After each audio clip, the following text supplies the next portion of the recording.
یا نبی کے 5 حروف کی نسبت سے بخار کے 5 مدنی علاج۔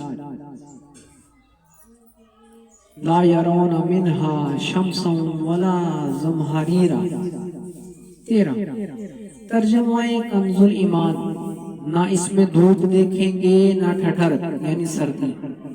پارہ 29 الدہر 13۔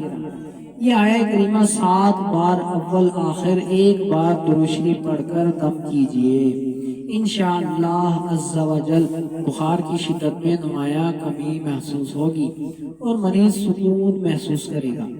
ترجمہ پڑھنے کی ضرورت نہیں۔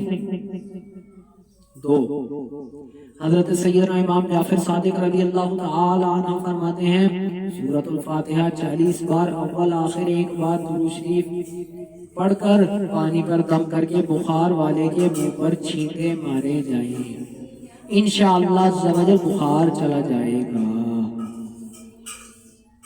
3 سرکار نامدار مدینے کے تاجدار صلی اللہ تعالی علیہ وآلہ وسلم کو بخار تھا تو حضرت سیدنا جبرائیل امین علیہ السلام نے یہ دعا پڑھ کر دم کیا تھا، بسم اللہ اعوذ من کل داء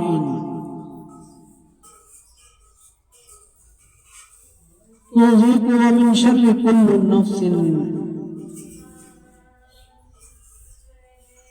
او عین حاسد اللہ یشفیک بسم اللہ ارقیک۔ ترجمہ اللہ عز و جل کے نام سے آپ کو دم کرتا ہوں ہر اس بیماری کے لیے جو آپ کو ایذا دیتی ہے اور دوسروں کے شر اور حسد کرنے والوں کی بری نظر سے اللہ عز و جل آپ کو شفا عطا فرمائے۔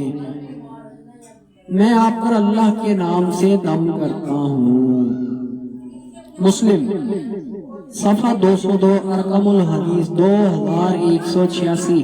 بخار کے مریض کو صرف عربی میں دعا اول آخر 1 بار درود شریف پڑھ کر دم کر دیجئے۔ نمبر 4 بخار والا بکثرت بسم اللہ الکبیر پڑھتا رہے۔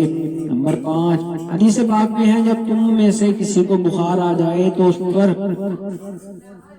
3 دن تک صبح کے وقت ٹھنڈے پانی کے چھینٹے مارے جائیں۔